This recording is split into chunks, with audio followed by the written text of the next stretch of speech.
राम जय जय राम, श्री राम जय जय, श्री राम जय जय राम। सज्जनों नमस्कार, भक्ति उदय चैनल में आपका स्वागत है।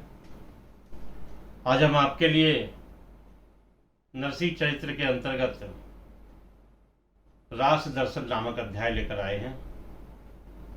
कथा का आरंभ करें इसके पहले आप सभी भक्तों से आग्रह है कि यदि आपने हमारे चैनल को सब्सक्राइब नहीं किया है तो उसे सब्सक्राइब कर लें और बेल आइकन दबा दें ताकि हमारे अगले वीडियोस की जानकारी आपको समय पर प्राप्त हो सके।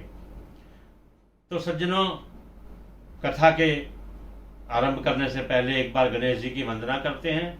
विघ्नेश्वराय वरदाय सुरप्रियाय लंबोदराय सकलाय जगद्विताय नागाननाय श्रुतियज्ञ विभूषिताय गौरीसुताय गणनाथ नमो नमस्ते।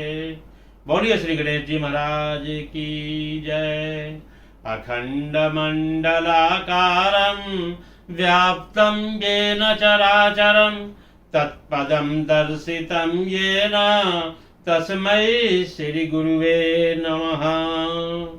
अखंडानंद बोधाय शिष्य संतापहारिणे सच्चिदानंद रूपाय तस्मै श्री गुरुवे नमः।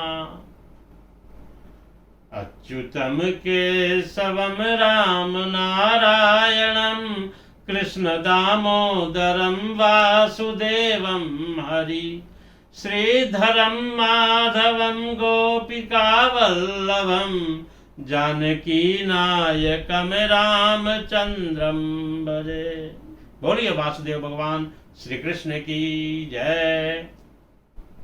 तो सज्जनों, बाबा भोलेनाथ की कृपा नरसिंह मेहता जी को प्राप्त हुई और बाबा भोलेनाथ ने उन्हें दिव्य शरीर दिया, दिव्य दृष्टि दी और उनका हाथ पकड़ के अपने वृषभ पर सवार किया और चल दिए वृंदावन की ओर। जब वृंदावन के नजदीक पहुंचे तो नरसिंह मेहता जी क्या देखते हैं। नरसिंह मेहता जी देखिए, आज तक जूनागढ़ के बाहर किसी और जगह गए ही नहीं है। आज पहली बार घर से दूर निकले हैं और वो भी बाबा भोलेनाथ के साथ में। और वहां वृंदावन में बाहर जाके क्या देखते हैं कि लोग एक दूसरे को राधे राधे कह के बुला रहे हैं। वहां तो रिक्शे वाला भी जो है, सामने पैदल चलने वाला कहता है राधे राधे, रास्ता मांगने के लिए भी राधे कहा जाता है। सब इसके पीछे एक गूढ़ तथ्य है। वो गूढ़ बात यह है कि भगवान की सेवा राधा बन करके, मतलब गोपी बन करके की जा सकती है। जो गोपी बन करके सेवा की जाएगी, जो उनकी सखी बन करके सेवा होगी ना, वो अमूल्य होगी। तो इसलिए वहां सब अपने आप को राधामय बना देते हैं और राधामय बन जाते हैं। तो सज्जनों, वृंदावन के दर्शन कर रहे हैं नरसिंह मेहता जी। आइए हम भी एक बार वृंदावन के दर्शन करते हैं।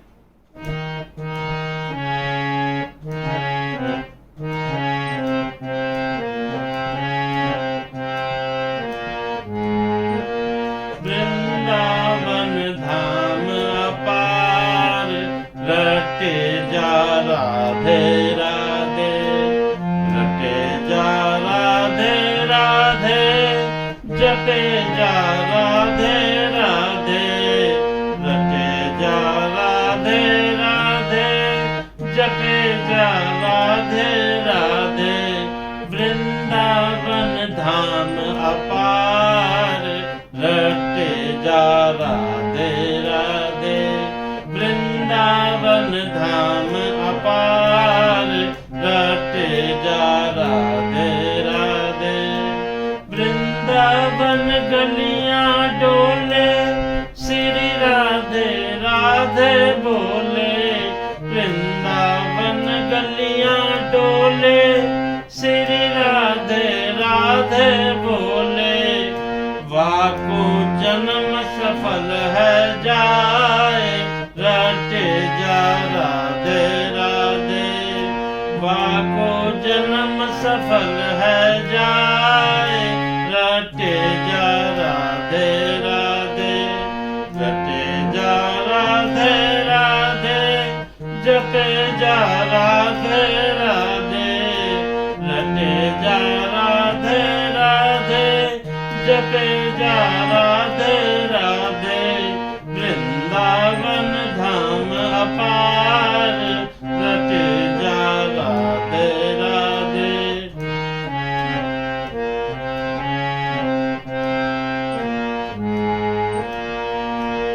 या ब्रिज की रज सुंदर है, देवन को भी दुर्लभ है। या ब्रिज की रज सुंदर है, देवन को भी दुर्लभ है। या ब्रिज की रज सुंदर है, देवन को भी दुर्लभ है। अरे या ब्रज रज शीस चढ़ाए, रटे जा राधे राधे। अरे या ब्रज रज शीस चढ़ाए, रटे जा राधे राधे। जपे जा राधे राधे, रटे जा राधे राधे। जपे जा राधे राधे, रटे जा राधे राधे। वृंदावन धाम अपार, रटे जा राधे राधे।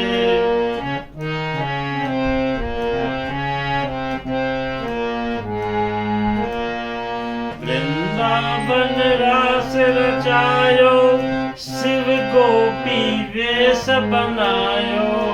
वृंदावन रास रचायो, शिव गोपी वेश बनायो। सब देवन करे विचार, रटे जा राधे राधे। सब देवन करे विचार, रटे जा राधे राधे। वृंदावन धाम अपार, रटे जा राधे राधे। तो सज्जनों, वृंदावन के दर्शन करके बाबा भोलेनाथ के साथ नरसिंह मेहता जी निधि वन में प्रवेश करते हैं। निधि वन में प्रवेश करते समय बाबा भोलेनाथ उन्हें भी गोपी बना देते हैं और स्वयं भी गोपी का वेश धारण कर लेते हैं और निधि वन में प्रवेश कर रहे हैं। शरद पूर्णिमा की रात है, क्योंकि ये आश्विन का महीना चल रहा था, शुक्ल पक्ष था। आज शरद पूर्णिमा थी और शरद पूर्णिमा के दिन तो निधि वन में बहुत जबरदस्त रास रचाया जाता है। आज वहां का रास देखने का सुअवसर नरसिंह को प्राप्त हुआ शिव जी की कृपा से। तो गोपी के वेश में नरसिंह मेहता को लेकर शिव जी ने निधि वन में प्रवेश किया और बीच में नरसिंह मेहता को खड़ा कर दिया, उनके हाथ में एक दीपक दे दिया और बोले कि भगवान इधर चारों तरफ रास रचाएंगे, आप बीच में दीपक लेके और रोशनी दिखाना, रोशनी करो निधि वन में, ये सेवा आपको दी जाती है। नरसिंह मेहता जी प्रसन्न हुए कि चलो भगवान की सेवा करने का अवसर प्राप्त हुआ। वो दीपक लेकर खड़े हो गए अपने हाथ में ऐसे, और गोपी का वेश धारण कर रखा है। भगवान प्रकट होते हैं वहां पर अपनी 16,000 गोपियों के साथ में, और अब रास रचाया जा रहा है। उस रास में 16,000 गोपियों के साथ 16,000 ही कृष्ण के दर्शन नरसिंह मेहता जी करते हैं। और उस नृत्य को देखकर, उस रास को देखकर इतने तन्मय हो गए कि अपनी देह का भान भूल गए। और अचानक उनके हाथ में जो दीपक था उसकी लौ उनके वस्त्रों से लग गई और वस्त्रों ने आग पकड़ ली। लेकिन नरसिंह मेहता जी को तो अपने देह का भान ही नहीं था, वो तो भगवान कृष्ण की भक्ति में डूबे हुए थे। और धीरे से वो आग जल पड़ी कपड़ों में, वस्त्रों में जलते हुए धीरे धीरे पहले वस्त्र जले और फिर नरसिंह जी की का जो हाथ था वो जलने लगा। सज्जनों, अब हाथ ही मशाल बन गया और पूरी रोशनी करने लगा।